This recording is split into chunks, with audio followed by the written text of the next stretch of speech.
Cette semaine, dans notre rubrique à la carte, j'ai le plaisir de recevoir Jean-Christophe Sibillot. Bonjour à vous. Bonjour Fanny. Vous êtes le directeur général d'Agricool. Vous venez de reprendre les rênes de cette start-up qui a vu le jour il y a 6 ans. Le concept d'Agricool repose sur un projet un peu fou. Recycler, rénover des containers maritimes pour y cultiver des fruits et des légumes que vous proposez à la grande distribution de manière ultra locale. Et c'est très loin de la campagne, le long de la ligne B du RER, à La Courneuve, en Seine-Saint-Denis, que la start-up Agricool a fait sortir de terre sa première ferme urbaine. C'était il y a 1 an et demi. À quoi ressemble cette ferme d'un genre très particulier ? Alors, bonjour. En fait, cette ferme est composée de containers qui sont recyclés, de containers maritimes recyclés, dans lequel on reconstitue un petit paradis pour les plantes, en fait, avec ce qu'il faut de lumière, d'hygrométrie, d'alimentation. On voit les containers d'ailleurs à l'écran. Il y en a donc plusieurs qui sont installés sur une ancienne friche industrielle. Voilà. Alors, ça paraît un peu brut comme ça, mais à l'intérieur, c'est beaucoup de. Il y a un petit écosystème qui a été recréé. Les paramètres, faire piloter la ferme et faire que les plantes soient mises en permanence dans les meilleures conditions pour pousser dans un écosystème protégé qui fait qu'on n'a pas besoin de l'utilisation de pesticides. On est protégé aussi des aléas climatiques, ce qui permet d'avoir des plantes qui poussent dans les meilleures conditions, qui arrivent à maturité, que l'on récolte à maturité, avec, par exemple, pour les fraises, à peu près 20% de sucre de plus que des fraises que l'on trouve dans le commerce habituellement, 30% de vitamines en plus. En fait, optimiser tous les paramètres permet de vraiment apporter les meilleurs produits possibles. Avant de revenir sur la technique qui vous permet de recréer un climat propice à la culture de fraises, de salades et d'herbes aromatiques, Agricool fait partie l'un des pionniers de l'agriculture urbaine en France. Ouais. Je rappelle que Agricool a été lancé par Guillaume Fourdinier et Gonzague Gru en 2015 tout de même. Ils avaient démarré avec un container maritime de 30 mètres carrés installé dans le parc de Bercy à Paris. C'est quoi le modèle Agricool aujourd'hui ? Ça a fait du chemin depuis 2015. Alors en fait, en effet, ça a commencé comme beaucoup de startups dans un garage. Enfin, c'est un peu une image, mais c'est un peu ça, sauf que c'était pas à San Francisco, c'était pas dans le garage d'une résidence, mais c'était dans une ferme dans le Nord. Gonzague et Guillaume étaient deux fils d'agriculteurs qui avaient, quelques années auparavant, quand ils avaient fait leurs études en ville, avaient fait le constat qu'il était très difficile de manger des fruits et légumes de qualité quand on habitait en ville. Et du coup, ils se sont mis le pari un peu fou d'essayer de cultiver des fraises en intérieur. Et assez rapidement, ils ont eu l'idée du container, ils ont fait ça d'abord dans la cour, et puis ensuite, ils ont fait évoluer le concept. Et de fil en aiguille, c'est devenu une entreprise qui investit beaucoup en agronomie, en recherche et développement, en automatisation, pour arriver à un concept de ferme modulaire urbaine qui permettent de répondre aux grands enjeux de fournir des produits locaux, produits localement, de qualité, toute l'année. Et finalement, on peut installer un container n'importe où. C'est la beauté du concept. C'est-à-dire que la difficulté de l'accès au local dans les grandes villes, c'est le foncier, c'est le terrain. Et là, bien sûr, avec une empreinte au sol qui est limitée, avec des rendements qui sont 100 fois supérieurs à ce qu'on peut faire en plein champ, cela permet de développer une offre locale qui est livrée le lendemain même de la récolte dans les entrepôts des grandes surfaces et donc accessible au plus grand nombre. À maturité, vous le disiez. Concrètement, à l'intérieur d'un container, qu'est-ce qu'il y a ? Comment ça fonctionne ?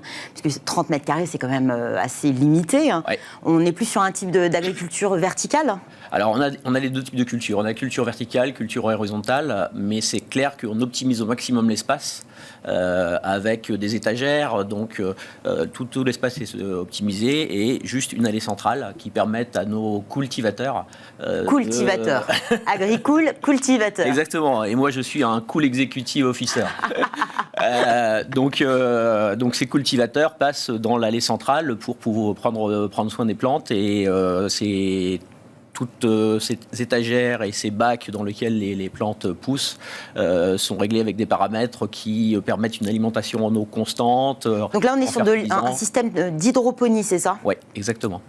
Donc c'est quoi ? C'est un circuit d'alimentation? C'est un circuit fermé. C'est un circuit fermé qui permet d'être extrêmement vertueux en utilisation de ressources naturelles. L'agriculture globalement dans le monde, c'est 70% de l'utilisation des ressources naturelles en eau douce. C'est énorme, l'agriculture est très consommatrice d'eau. Le fait de travailler en circuit fermé nous permet de limiter d'utiliser 95% d'eau de moins par kilo de produit que dans l'agriculture traditionnelle. Et une plante, qu'elle soit potagère d'ailleurs ou autre, a besoin de lumière. Ouais. On la trouve où, cette lumière, dans un container ? C'est des LED, le même type de LED que vous pouvez trouver pour agrémenter votre intérieur, sauf que là, c'est des LED techniques, extrêmement régulées en termes de paramètres, en termes d'intensité, de fréquence de lumière, pour apporter la meilleure luminosité qui reconstitue les conditions idéales pour les plantes. Donc vous l'avez dit, il y a plusieurs avantages à la culture en container. Quels sont les résultats qu'on peut espérer avec ce climat reproduit ? Quels sont vos rendements ? Alors les rendements, en fait, on arrive à avoir des rendements qui sont jusqu'à 100 fois supérieurs à des rendements que l'on peut obtenir en plein champ. L'intérêt de ce contexte de production en indoor, c'est de pouvoir produire des salades, des herbes aromatiques à un moment et dans des lieux où on ne pourrait pas par l'agriculture traditionnelle. Ça ne remplace pas l'agriculture traditionnelle, très clairement. C'est complémentaire. Comment s'organise la distribution ? Parce que l'idée, c'est d'alimenter effectivement les populations urbaines à de l'ultra-local. Ouais. Vous avez choisi de vous orienter vers la grande distribution. Pour quelles raisons ? La vision d'AgriCool, c'est de faciliter l'accès au local dans les grandes villes. À partir de cette mission, la conclusion assez naturelle, rapidement, des fondateurs a été de dire il faut qu'on aille vers la grande distribution qui permet de donner accès au plus grand nombre. Plutôt que d'être élitiste. En fait, l'accès au local, à travers les circuits directs, à travers beaucoup d'initiatives. Il y a énormément de plateformes qui rapprochent effectivement consommateurs et producteurs locaux. Ça existe déjà, mais ça touche une petite partie de la population parce que l'effet d'échelle n'est pas là. Donc AgriCool a eu la volonté très tôt de dire construisons un modèle qui nous permet d'avoir accès au plus grand nombre à travers la grande distribution. Et pour cela, ça suppose de s'implanter dans les grandes villes proches des entrepôts, qui nous permet de livrer les entrepôts des grandes surfaces le lendemain même de la commande, juste après la récolte, et de s'implanter donc dans les rayons libre-service avec la marque AgriCool, qui nous permet clairement de faire une accroche pour le consommateur très claire du produit local, cultivé sans pesticides, ultra frais. Production de salades, de fraises, d'herbes aromatiques. Est-ce qu'on peut cultiver autre chose dans ces containers ? Alors, on peut imaginer d'autres choses dans l'avenir. Pour l'instant, on a commencé sur ces produits qui sont plus faciles à paramétrer dans des conditions en indoor. La biomasse qui est produite, en fait, est pratiquement intégralement utilisée. Il y a très peu de déchets une fois qu'on prépare, qu'on récolte. Donc, le gain sur les rendements est plus évident que dans d'autres plantes où, finalement, on récolte et puis on jette une grande partie de la plante et la partie qui est consommable est une petite fraction. Maintenant, il y a d'autres manières de répondre au local, en dehors des containers. Aujourd'hui, la réponse d'AgriCool, c'est ces containers qui sont adaptés par rapport à certains produits, mais on a déjà des idées pour l'avenir de modes de production complémentaires ou de distribution qui permettent encore une fois d'apporter une réponse à nos clients distributeurs. Une parmi d'autres. Voilà, pour apporter des fruits et légumes en toute saison, produits localement et de manière très responsable. L'enjeu pour de nombreux projets d'agriculture urbaine qui se montent actuellement, c'est être rentable. Comment on crée un modèle économique viable ? Il y a de lourds investissements au démarrage, j'imagine. C'est beaucoup d'investissements. C'est beaucoup d'investissements. AgriCool a des partenaires financiers, des investisseurs qui ont déjà investi beaucoup d'argent dans cette entreprise. Il y a eu 35 millions de levées de fonds depuis la création, qui ont permis d'investir énormément en recherche-développement, en agronomie, pour pouvoir atteindre des niveaux de rendement qui permettent d'ambitionner un modèle économique qui soit viable. C'est le gros défi de l'alimentation, de l'agriculture urbaine, de l'agriculture indoor en fait. Il y a beaucoup d'initiatives, beaucoup d'entreprises qui se lancent sur ce créneau. La grosse difficulté, c'est d'arriver à un niveau de maîtrise des paramètres et de l'agronomie, de sélection des variétés, de pilotage des fermes qui permet d'atteindre des rendements qui rendent le modèle viable d'un point de vue économique. L'agriculture urbaine, ça semble presque paradoxal, un oxymore. Alors, il y a plusieurs méthodes. Vous avez investi la solution container, mais il y a aussi l'éco-pâturage, jardin partagé, culture sur les toits. Quels sont les avantages de l'agriculture urbaine, quelle que soit d'ailleurs la solution choisie ? D'abord, cette agriculture urbaine, elle répond à un grand enjeu sociétal. Alors, en fait, quand on se projette à 2050, les 2/3 de la population mondiale vivra dans les villes. Or, dans ces villes, on a des capacités de production qui sont limitées. Et dans le même temps, les surfaces agricoles se réduisent dans le monde.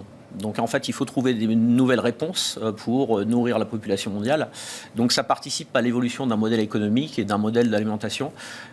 Toutes ces initiatives que vous avez évoquées, l'agriculture sur les toits, utiliser les toits des grandes surfaces, ce genre d'initiatives sont complémentaires et participent à trouver des réponses. Maintenant, le point commun de toutes ces initiatives, c'est qu'elles sont extrêmement fragmentées. C'est des initiatives à petite échelle. Donc un des grands enjeux de l'alimentation locale, c'est de trouver des réponses d'un point de vue supply chain, d'un point de vue logistique, qui permettent d'intégrer, l'idée, c'est d'agréger aussi toutes ces initiatives locales les différents moyens de production pour apporter à la grande distribution, parce que c'est la grande distribution qui apporte la capacité à toucher le plus grand nombre de personnes, apporter une réponse intégrée à un sourcing d'alimentation locale. Aujourd'hui, c'est très difficile pour eux, ils ne savent pas faire, puisque tout ce qui est local est extrêmement fragmenté avec beaucoup d'acteurs et ils n'ont pas la capacité à pouvoir apporter une réponse opérationnelle dans leurs enseignes. Donc il y a un vrai enjeu à ce niveau-là de création d'une filière qui permette de répondre à ces attentes des consommateurs pour plus d'alimentation locale. Vous avez investi la grande distribution en termes de prix. Est-ce que c'est plus cher ou moins cher que d'autres produits qui sont proposés dans les rayons ? Le prix est une donnée que l'on intègre bien entendu, et c'est pour ça qu'il faut avoir des rendements qui sont suffisamment importants pour éviter d'avoir un premium de prix qui n'est plus accessible pour les consommateurs. 38% des consommateurs aujourd'hui déclarent être prêts à payer plus cher pour une alimentation de qualité qui soit produite de manière responsable. Donc là-dessus, il y a une vraie attente des consommateurs. Puis la crise aussi a renforcé cet attrait la crise a encore renforcé ça. Et la problématique aujourd'hui n'est pas tant la dimension du prix que la dimension de l'offre. Aujourd'hui, les consommateurs, la première attente des consommateurs exprimée dans l'alimentation, c'est plus d'alimentation locale. Et c'est un paradoxe. Et sans pesticides. Il y a seulement 2% de l'offre dans les magasins, dans les grandes surfaces, qui proviennent d'un sourcing local. Vous parliez de l'aide installée à l'intérieur des containers pour recréer un climat propice à la culture de salades, fraises et autres herbes aromatiques. Cette agritech version urbaine, est-ce qu'elle peut suffire à nourrir vraiment les villes ? Alors, c'est une solution alternative, mais qui ne vient pas supplanter, effectivement. Encore une fois, ça ne vient pas remplacer l'agriculture traditionnelle. C'est complémentaire. Là, elles permettent effectivement, vous êtes sur un périmètre limité avec des mètres carrés et une forte densité de population.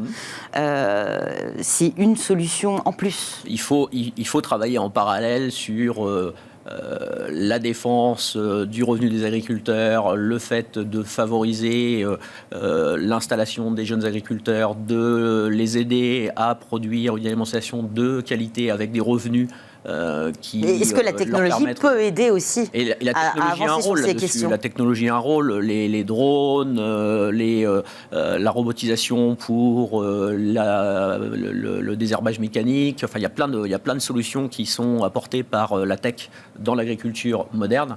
Les agriculteurs ont besoin d'être aidés dans ce domaine et c'est une transition absolument nécessaire dans nos modes de consommation. C'est un des grands enjeux de la loi Egalim, de tout ce qui est fait autour de la défense de notre agriculture nationale, qui est un enjeu fort de souveraineté et de contribuer à une alimentation de qualité pour la population. Vous avez actuellement 2 sites de production, La Courneuve et Courbevoie. C'est quoi les prochaines étapes pour Agricool ? Alors je dirais que les prochaines étapes, c'est de passer à l'échelle supérieure. C'est-à-dire qu'aujourd'hui, Agricool était dans une phase plutôt pilote qui lui a permis d'optimiser les paramètres, d'engranger tout un savoir qui rend le modèle aujourd'hui économiquement viable. Maintenant, ce modèle sera viable en passant à l'effet d'échelle. Donc produire étape, plus ou s'installer ailleurs ? Les deux. Donc du multilocal et des rendements encore plus importants. Alors voilà, exactement. Donc ça passe par le fait d'avoir des fermes qui ont une autre dimension et qui permettent de produire et de délivrer sur les besoins sur l'ensemble d'une grande agglomération urbaine telle que Paris. Et puis ça passe par le fait de s'installer dans d'autres grandes villes françaises et européennes. Où là aussi, on a la problématique urbaine où il n'y a pas de production agricole locale. Voilà, cette spécificité n'est pas, c'est pas une attente simplement en France. C'est vraiment une attente dans les grandes villes européennes. C'est une des limites de nos nouveaux modes de vie modernes. Et donc, Agricool peut y répondre dans beaucoup de pays, beaucoup de cultures. Est-ce que le modèle est transposable aussi à l'étranger ? Parce qu'un container peut s'installer n'importe où, vous le disiez, c'est aussi destiné à des sites où le climat n'est pas propice à la culture. Il me semble qu'en 2018, il y avait une tentative d'installation d'un container du côté de Dubaï. Vous êtes très bien renseigné. Effectivement, où le climat est plutôt aride et il ne pousse pas grand-chose. Ouais. Est-ce qu'on peut aussi entrevoir l'installation de containers vraiment dans des zones où clairement le climat ne permet pas de faire pousser ? C'est tout à fait possible. C'est tout à fait possible. Et en effet, Agricool a déjà eu une initiative dans ce domaine pour engranger des connaissances et Agricool a pu se rendre compte qu'en effet le modèle permettait de produire de manière très productive malgré les températures très élevées dans ces régions et était une réponse possible à une alimentation locale. Maintenant, ça reste plus coûteux qu'une alimentation traditionnelle et il faut s'assurer qu'on est à la fois dans des zones où on apporte une réponse en termes de production mais où il y a aussi je dirais la base de consommation en termes d'urbanisme et puis le pouvoir d'achat qui permet de rendre ce type d'implantation viable d'un point de vue économique. Et ça fait partie en effet de nos plans, je dirais un peu plus à moyen terme. On va parler un petit peu de vous, Jean-Christophe Sibilo. Vous avez 25 ans d'expertise auprès de grands groupes. J'ai cru que vous alliez dire que j'avais 25 ans. Peut-être aussi, vous auriez commencé très très jeune. Vous êtes surtout l'ancien directeur général de Bonduelle Europe Long Life. Comment on passe d'un grand groupe à une entreprise format start-up ? Ouais, c'est une remise en cause personnelle, c'est se mettre en danger, c'est avoir envie de faire autre chose. On n'a qu'une vie, et donc après avoir fait un peu le tour des grands groupes pendant 25 ans, avoir accédé à des fonctions importantes dans ces groupes, j'ai eu aussi l'occasion d'observer à quel point le monde évoluait. Vous avez été témoin aussi de cette prise de conscience environnementale. Ah oui, tout à fait. Enfin, moi, j'ai commencé comme jeune chef de produit, donc dans le marketing, où l'enjeu est de tout faire pour qu'on réponde au mieux aux attentes des consommateurs. Et à l'époque, il y a 25 ans, la priorité n'était pas conscientisée. Ouais. On était dans une époque très hédoniste où les consommateurs voulaient simplement se faire plaisir, sans aucune conscience de l'impact qu'ils avaient de l'alimentation, à la fois sur leur santé. La prise de conscience était faible, mais aussi sur leur environnement. Et ça a amené à un certain nombre d'excès. Très clairement, on ne peut pas se le cacher. C'est-à-dire que finalement, la seule préoccupation, c'était de répondre à leurs enjeux hédonistes, quels que soient les moyens qu'on mettait en œuvre pour y répondre. Donc sur les aspects emballage notamment, il y a eu beaucoup d'excès qui ont été faits parce que de toute façon, la préoccupation du recyclage, de l'impact de l'empreinte carbone, etc., à l'époque, n'était dans aucune tête, si ce n'est quelques personnes avant-gardistes sur le sujet. Et les réseaux sociaux ont permis de déployer cette prise de conscience de manière accélérée dans les 10 dernières années. Les nouvelles générations y ont beaucoup participé, puis à travers les réseaux sociaux, ça s'est développé. C'est-à-dire que c'est aussi ça a émané de la part des consommateurs et les dirigeants d'entreprise ont emboîté le pas. Très clairement. Très clairement, c'est je dirais qu'il y a une transition. Dans un premier temps, cette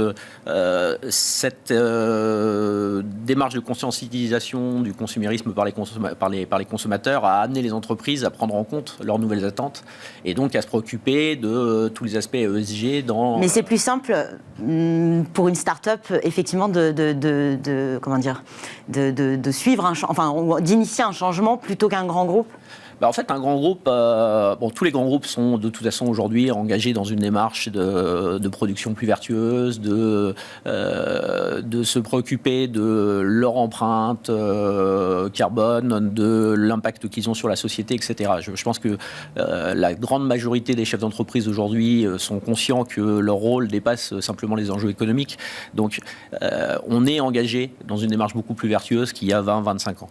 Maintenant, ces grosses entreprises, elles ont quand même d'autres enjeux. Capital existant, elles ont des actionnaires, elles ont des outils, des usines, des frais fixes énormes, donc des contraintes économiques, des contraintes techniques qui font que faire évoluer les choses se fait avec des contraintes et se fait peut-être plus lentement que quand on est dans une petite entreprise qui part d'une page blanche et qui a une capacité à réinventer le modèle plutôt que simplement l'optimiser.